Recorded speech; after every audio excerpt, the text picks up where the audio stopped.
Bismillahirrahmanirrahim. Assalamualaikum warahmatullahi wabarakatuh. Yang terhormat kepada Kepala Desa Rajapolah, yang terhormat kepada Bapak Ketua RT dan RW di Desa Rajapolah, yang terhormat Bapak dan Ibu selaku dosen pembimbing mata kuliah Keperawatan Komunitas 1, Universitas Muhammadiyah Tasikmalaya, dan para hadirin yang saya cintai dan saya banggakan. Puji serta syukur marilah kita panjatkan kehadirat Allah Subhanahu wa taala atas nikmat dan karunia-Nya sehingga kita dapat berkumpul pada kegiatan penyuluhan hari ini. Salawat serta salam tak lupa kita curahkan kepada Nabi besar Muhammad Shallallahu Alaihi Wasallam. Hadirin yang saya hormati, perkenalkan nama saya Intan Ajeng Kartini, mahasiswa dari Universitas Muhammadiyah Tasikmalaya. Sebelumnya saya mengucapkan banyak-banyak terima kasih dan selamat datang pada kegiatan penyuluhan hari ini, yaitu mengenai infeksi saluran pernapasan akut atau yang biasa disebut dengan ISPA. Tema ini yang saya angkat dalam upaya peningkatan pengetahuan mengenai infeksi saluran pernapasan akut atau yang biasa disebut dengan ISPA. Dan selanjutnya, izinkan saya membacakan susunan acara pada kegiatan penyuluhan hari ini. Rangkaian acaranya yaitu yang pertama, pembukaan, yang kedua yaitu penyajian materi, yang ketiga yaitu diskusi dan sesi tanya jawab, dan yang keempat yaitu penutup. Hadirin yang saya hormati, marilah kita memasuki acara pertama yaitu pembukaan. Marilah kita buka kegiatan penyuluhan hari ini dengan ucapan basmalah bersama-sama. Bismillahirrahmanirrahim. Selanjutnya yaitu sesi kedua, penyajian materi. Di sini saya mengangkat mengenai infeksi saluran pernapasan akut atau yang biasa disebut dengan ISPA. Nah, sebelumnya apakah Bapak-bapak dan Ibu-ibu tahu apa itu ISPA? Nah, jadi ISPA adalah infeksi saluran pernapasan akut, yaitu saluran pernapasan yang menyerang tenggorokan, hidung, dan paru-paru yang berlangsung kurang lebih dari 14 hari. Nah, infeksi ISPA ini mengenai struktur saluran di atas laring, tetapi kebanyakan penyakit ini mengenai bagian saluran atas dan bawah secara stimulan atau berurutan. Nah, itu menurut Rizal pada tahun 2009. Selanjutnya, adapun penyebab dari ISPA ini, menurut Departemen Kesehatan pada tahun 2004 menyatakan bahwa penyakit ISPA ini dapat disebabkan oleh berbagai penyakit seperti bakteri, virus, dan juga ada mikroplasma, jamur, dan lain-lain. Nah, ISPA bagian atas ini umumnya disebabkan oleh virus, sedangkan ISPA bagian bawah dapat disebabkan oleh bakteri. Nah, umumnya mempunyai manifestasi klinis yang berat, sehingga menimbulkan beberapa masalah dalam penanganannya. Nah, bakteri penyebab ISPA ini antara lain adalah ada genus Streptococcus, ada Staphylococcus, Pneumococcus, ada Haemophilus, dan Bordetella, atau juga ada juga Corynebacterium. Nah, virus penyebab ISPA ini antara lain ada golongan paramyxovirus, yaitu termasuk di dalamnya seperti virus influenza, virus parainfluenza, dan juga ada virus campak. Nah, ada juga adenovirus, coronavirus, picornavirus, herpes virus, dan lain-lain. Selanjutnya, ada patofisiologinya. Nah, jadi perjalanan klinis penyakit ISPA ini dimulai dengan berinteraksinya virus dengan tubuh. Nah, masuknya virus sebagai antigen ke saluran pernapasan menyebabkan silia yang terdapat pada permukaan saluran napas yang bergerak ke atas mendorong virus ke arah faring atau dengan suatu tangkapan refleks spasmus oleh laring. Nah, jika refleks tersebut gagal, maka virus merusak lapisan epitel dan lapisan mukosa saluran pernapasan. Iritasi virus ini pada kedua lapisan tersebut menyebabkan timbulnya batuk kering. Nah, dengan adanya infeksi virus, itu merupakan predisposisi terjadinya infeksi sekunder bakteri. Nah, akibat infeksi virus tersebut terjadi kerusakan mekanisme mukosilialis yang merupakan mekanisme perlindungan pada saluran pernapasan yang terhadap infeksi bakteri sehingga memudahkan bakteri-bakteri patogen yang terdapat pada saluran pernapasan atas seperti Streptococcus yang menyerang mukosa yang rusak tersebut. Nah, virus yang menyerang saluran pernapasan ini dapat menyebar ke tempat-tempat yang lain di dalam tubuh sehingga dapat menyebabkan seperti kejang-kejang, demam, dan juga bisa menyebar ke saluran napas bawah.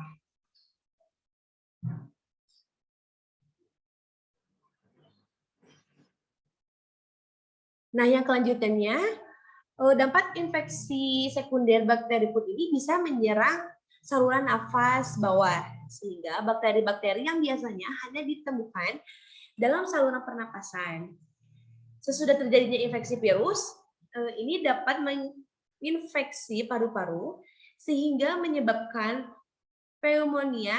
Bakteri penanganan penyakit saluran pernapasan pada anak yang harus diperhatikan dalam segi aspek imunologis saluran napas, terutama dalam hal bahwa sistem imun di saluran napas yang sebagian besar terdiri dari mukosa. Tidak sama dengan sistem imun sistemik pada umumnya.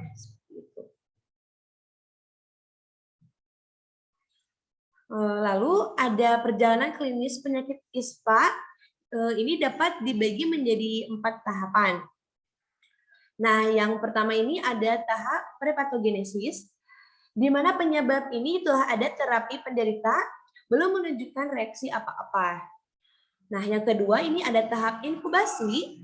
Di tahap inkubasi ini virus merusak lapisan epitel dan lapisan mukosa. Nah, tubuh menjadi lebih lemah, apalagi bila keadaan gizi dan daya tahan tubuh sebelumnya ini memang sudah rendah. Selanjutnya ada yang ketiga, tahap dini penyakit. Di tahap ini dimulai dari munculnya seperti gejala penyakit, terus juga timbulnya gejala demam disertai batuk. Nah, di tahap yang terakhir, tahap keempat ini ada tahap lanjut penyakit. Nah, dibagi menjadi 4, yaitu dapat sembuh dengan sempurna, sembuh dengan atelektasis, menjadi kronis, dan dapat meninggal akibat pneumonia. Nah, selanjutnya ada manifestasi kliniknya nih.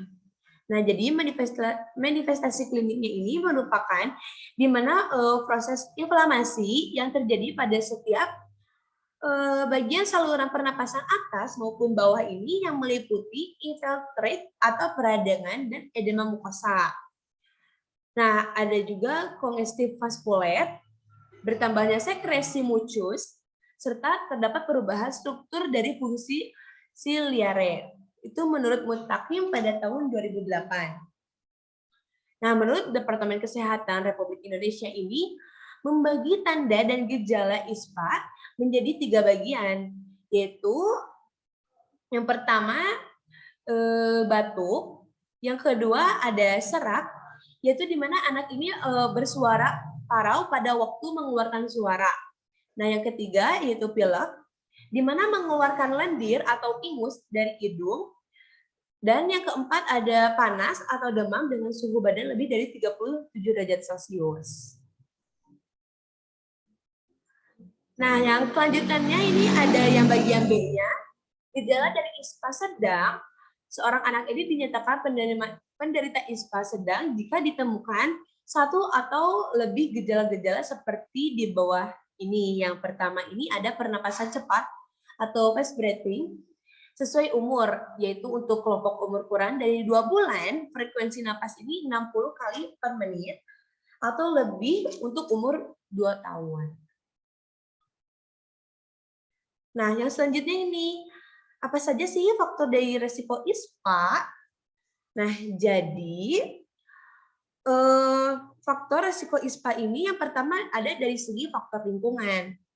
Nah, yang pertama ini pencemaran udara dalam rumah. Nah, apa sih yang dimaksud dari pencemaran udara dalam rumah. Jadi dari hasil asap pembakaran bahan bakar dan asap rokok dengan konsentrasi tinggi ini dapat merusak mekanisme perubahan paru-paru. Nah, sehingga dapat memudahkan timbulnya infeksi saluran pernapasan akut. Nah, selain itu juga disebabkan dikarenakan bayi dan anak balita lebih lama berada di rumah bersama dengan ibunya, sehingga kemungkinan pencemaran tentunya akan beresiko lebih tinggi. Nah, yang kedua ada ventilasi rumah. Nah, jadi ventilasi ini adalah proses penyediaan udara atau pengarahan udara dari ruangan, baik secara alami maupun secara mekanis. Nah, salah satu fungsi ventilasi ini yaitu untuk mensuplai udara bersih, yaitu udara yang mengandung kadar oksigen yang maksimal bagi pernapasan dan membebaskan udara di bagian ruangan dari seperti bau-bau, terus juga debu maupun asap, dan zat-zat pencemar yang lainnya yang dapat mencemari udara. Nah, yang kedua ini ada faktor individu anak. Yang pertama ada berat badan lahir. Yang dimaksud dari berat badan lahir ini yaitu digunakan untuk menentukan pertumbuhan dan perkembangan dari segi fisik, nah dan mental pada masa balitanya. Bayi dengan berat badan lahir rendah atau BBLR ini mempunyai resiko kematian yang lebih tinggi dibandingkan dengan berat badan bayi yang normal, terutama pada bulan-bulan pertama kelahiran. Dikarenakan kan pembentukan zat kekebalan tubuh kurang sempurna sehingga rentan terkenanya penyakit infeksi. Nah, yang kedua itu ada kebutuhan gizi. Nah, dari kebutuhan gizi ini yang muncul sebagai faktor risikonya, yang penting untuk terjadinya dari ISPA tersebut. Nah, jadi terdapat beberapa penelitian yang telah membuktikan dengan adanya hubungan antara gizi buruk dan infeksi paru. Sehingga anak-anak yang gizi buruk sering mengalami pneumonia. Yang selanjutnya yaitu yang ketiga dari status imunisasi. Nah, ini juga sangat penting di mana sebagian besar kematian dari ISPA ini berasal dari jenis ISPA yang berkembang dari penyakit yang dicegah dengan imunisasi seperti difteri, terus juga ada pertusis, campak.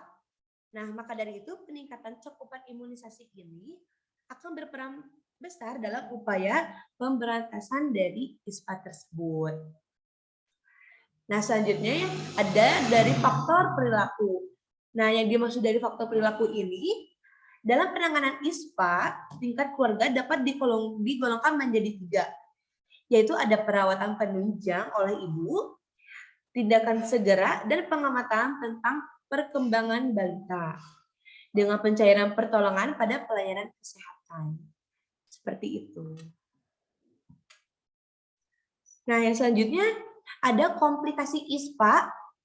Yang pertama ini ada otitis media akut, yang kedua ada rhinosinusitis, yang ketiga ada pneumonia, yang keempat epistaxis, yang kelima yaitu ada konjungtivitis, dan yang keenam ada varingitis.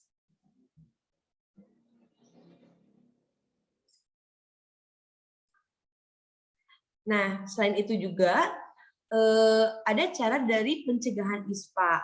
Nah, di sini pencegahan ISPA menurut dari Departemen Kesehatan Republik Indonesia pada tahun 2012 ini yang pertama menjaga kesehatan gizi.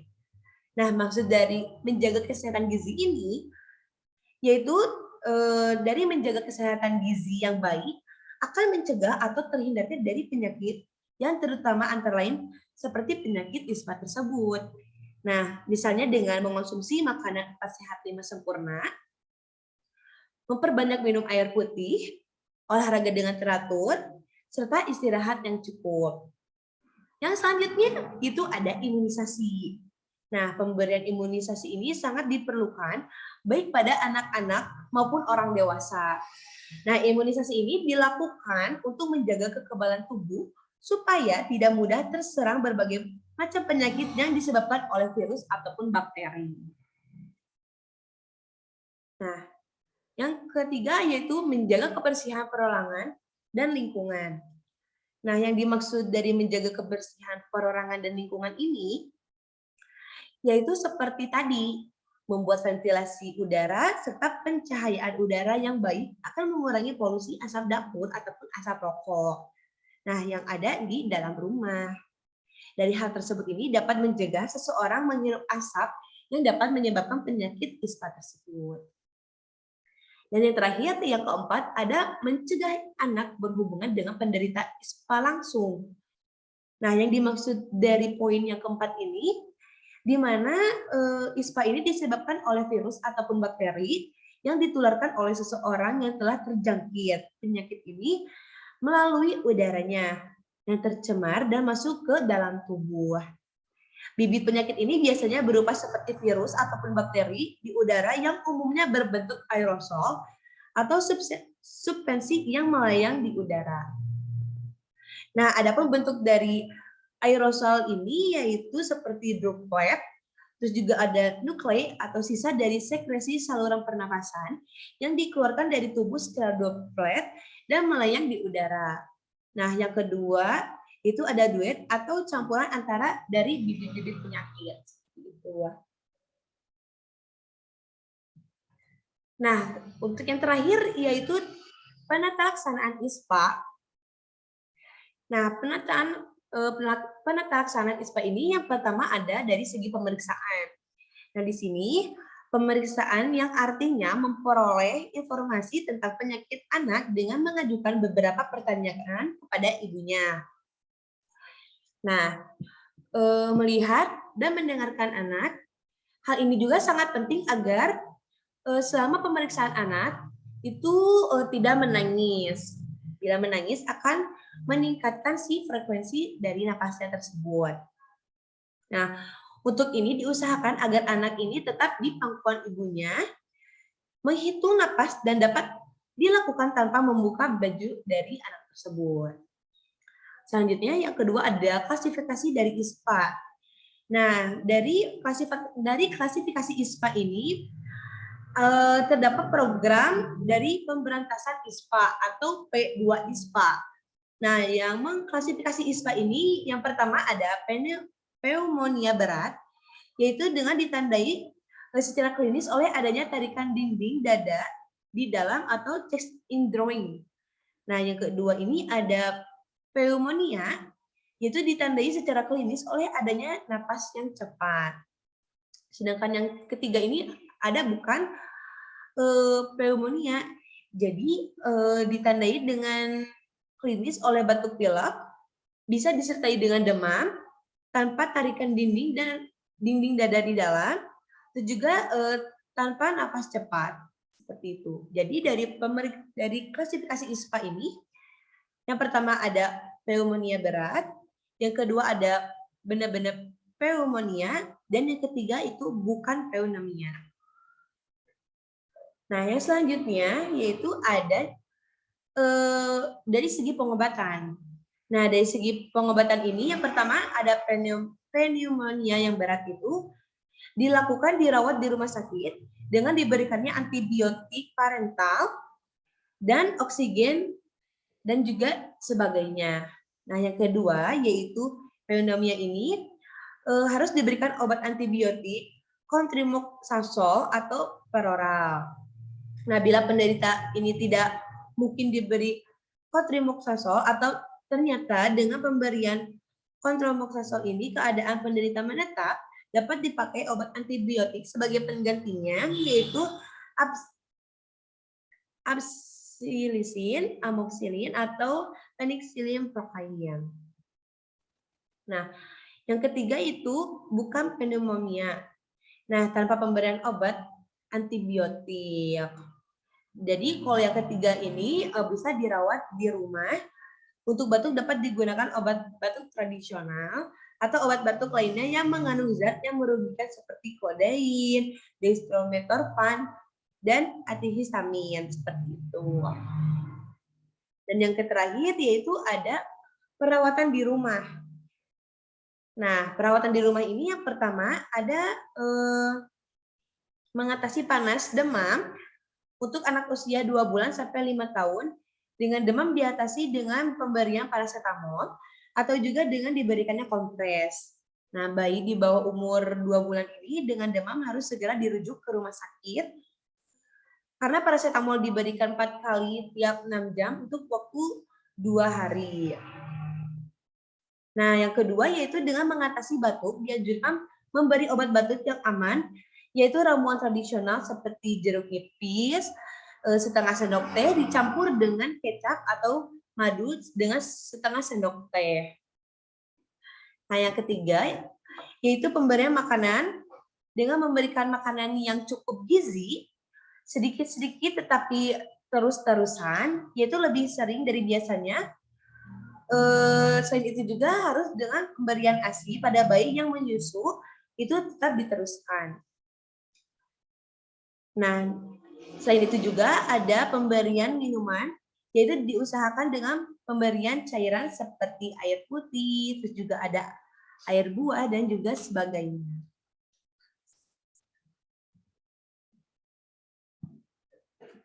Nah, mungkin untuk pemaparan materi dari ISPA telah selesai.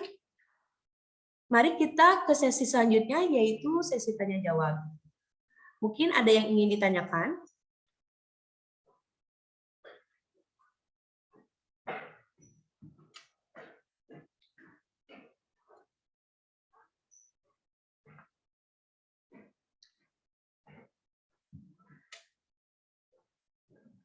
Nah, selanjutnya kita ke sesi yang terakhir, yaitu sesi penutup.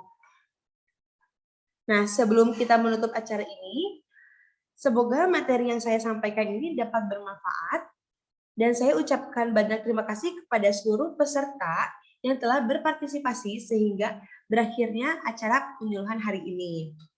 Saya ucapkan terima kasih dan mohon maaf sebesar-besarnya jika ada kekurangan selama secara maupun langsung maupun tidak langsung.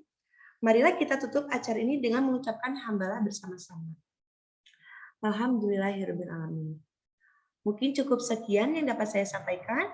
Terima kasih. Wassalamualaikum warahmatullahi wabarakatuh.